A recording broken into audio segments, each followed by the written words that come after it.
We want to subtract these two expressions. And so as we've talked about in the past, the very first thing that you always want to do is you want to factor. So I'm going to go ahead and I'm going to factor each expression.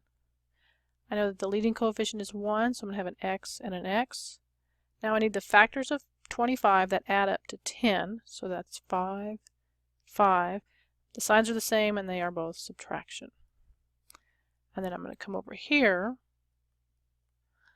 They both have 2 in common, which gives me x minus 5. So I need to find a common denominator. And you can remember, you think about it as you want one of everything that looks different.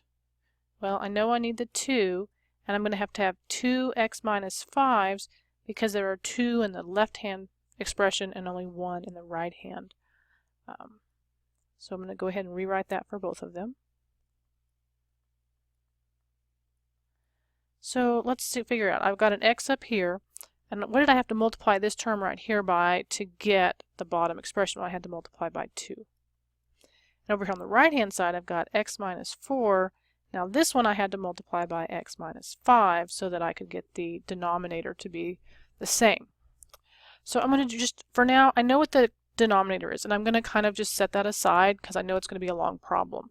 And so I'm going to simplify. I've got 2x minus, now here I need to FOIL out the x minus 4 and the x minus 5. So I've got x squared minus 4x minus 5x plus 20.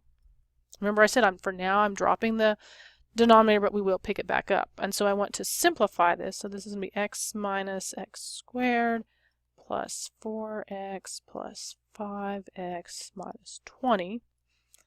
And then we want to write it decreasing order, so it'll be minus x squared. Now I've got 2 plus 4, which is 6. 6 plus 5 is 11.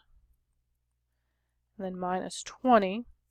We want to factor out the negative because we like for x squareds to be positive. Now that's not going to be a positive now, it's going to be a negative.